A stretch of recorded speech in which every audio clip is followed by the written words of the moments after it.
Let my soul smile through my heart, and my heart smile through my eyes, that I may scatter rich smiles in sad hearts. There is a magnet in your heart that will attract true friends. That magnet is unselfishness, thinking of others first. When you learn to live for others, they will live for you. The season of failure is the best time for sowing the seeds of success. Remain calm, serene, always in command of yourself. You will then find out how easy it is to get along. The happiness of one's own heart alone cannot satisfy the soul. One must try to include, as necessary to one's own happiness, the happiness of others. The sense of being a separate, egoic self begins with the astral, not with the physical body. The soul is individualized spirit. Careless indifference and bodily restlessness in meditation cause negative vibrations. Only the wise know just where predestination ends and free will begins. Meanwhile, you must keep on doing your best, according to your own clearest understanding. You must long for freedom as the drowning man longs for air. Without sincere longing, you will never find God. All honest work is good work. It is capable of leading to self-development, provided the doer seeks to discover the inherent lessons and makes the most of the potentialities for such growth. The man who has perceived God looks upon all types of men as dream motion picture images, made of the relativities of the light of cosmic consciousness and the shadows of delusion. As often as you fail, get up and try again.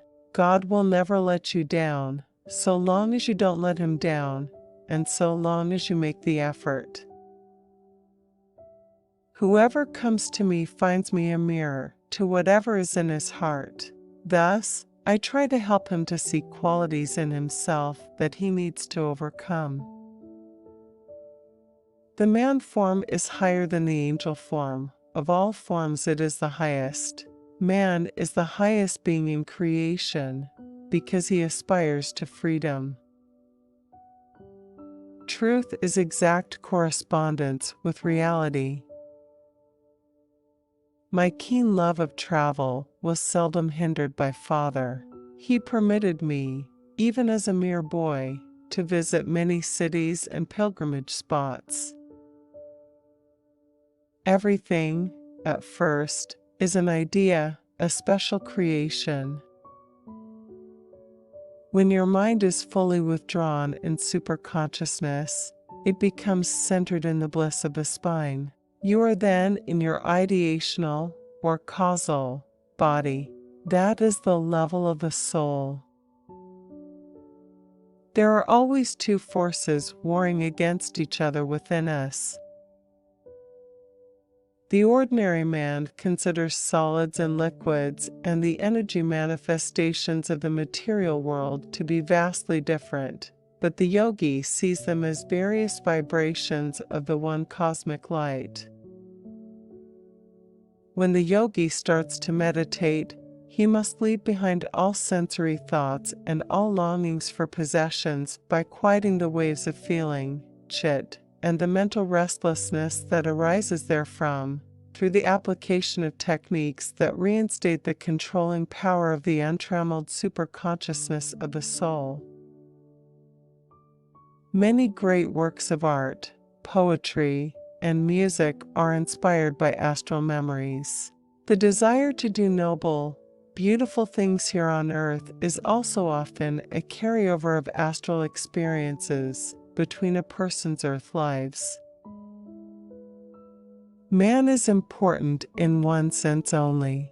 He was made in the image of God, that is his importance. He is not important for his body, ego, or personality. His constant affirmation of ego consciousness is the source of all his problems. The physical ego, the active consciousness in man, should uplift its body-identified self into unity with the soul, its true nature. It should not allow itself to remain mired in the lowly delusive strata of the senses and material entanglement. This life is not man's own show. If he becomes personally and emotionally involved in the very complicated cosmic drama, he reaps inevitable suffering for having distorted the divine plot. If one marries out of necessity, he will have to reincarnate to reach the point where he wants to live only for God.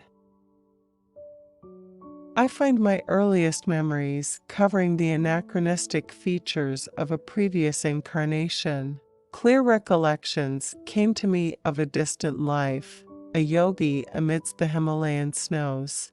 These glimpses of the past, by some dimensionless link, also afforded me a glimpse of the future. A Swami may conceivably follow only the path of dry reasoning, of cold renunciation, but a yogi engages himself in a definite, step-by-step procedure by which the body and mind are disciplined, and the soul liberated. The physical ego serves as its own worst enemy when, by delusive material behavior, it eclipses its true nature as the ever-blessed soul. Cosmic energy enters the body through the medulla and then passes to the cerebrum, in which it is stored or concentrated. Yoga is a method for restraining the natural turbulence of thoughts, which otherwise impartially prevent all men of all lands from glimpsing their true nature of spirit. Yoga cannot know a barrier of east and west any more than does the healing and equitable light of the sun. The Creator, in taking infinite pains to shroud with mystery His presence in every atom of creation, could have had but one motive: a sensitive desire that men seek Him only through free will. Ignoring all prejudices of caste, creed, class, color, sex, or race, a Swami follows the precepts of human brotherhood. His goal is absolute unity with spirit. Hypnotism is trespass into the territory of another's consciousness. Its temporary phenomena have nothing in common with the miracles performed by men of divine realization. No one can be a yogi, maintaining a state of mental equilibrium, free from inner involvement in planned desireful activities, unless he has renounced identification with his ego and its unsatisfiable lust for the fruits of actions. It is wisest to be impartial. If you have health, but are attached to it, you will always be afraid of losing it. And if you fear that loss, but become ill, you will suffer. Why not remain forever joyful in the self? The ideal of an all-sided education for youth had always been close to my heart. I saw clearly the arid results of ordinary instruction, aimed only at the development of body and intellect. A true yogi may remain dutifully in the world. There, he is like butter on water and not like the easily diluted milk of unchurned and undisciplined humanity. The Western day is indeed nearing when the inner science of self-control will be found as necessary as the outer conquest of nature. This new atomic age will see men's minds sobered and broadened by the now scientifically indisputable truth that matter is in reality a concentrate of energy. Sri Yukteswar showed no special consideration to those who happened to be powerful or accomplished, neither did he slight others for their poverty or illiteracy. He would listen respectfully to words of truth from a child, and openly ignore a conceited pundit. To allot God a secondary place in life was, to me, inconceivable. Though he is the sole owner of the cosmos, silently showering us with gifts from life to life, one thing yet remains which he does not own, and which each human heart is empowered to withhold or bestow: man's love. The yogi offers his labyrinthine human longings to a monotheistic bonfire dedicated to the unparalleled God. This is indeed the true yogic fire ceremony, in which all past and present desires are fuel consumed by love divine. Introspection, or sitting in the silence, is an unscientific way of trying to force apart the mind and senses, tied together by the life force. The contemplative mind, attempting its return to divinity, is constantly dragged back toward the senses by the life currents. The yogi should meditate on a firm seat, one that is clean, untainted by dirt or unspiritual vibrations of others. The thought or life force emanating from an individual saturates the objects he uses and his dwelling.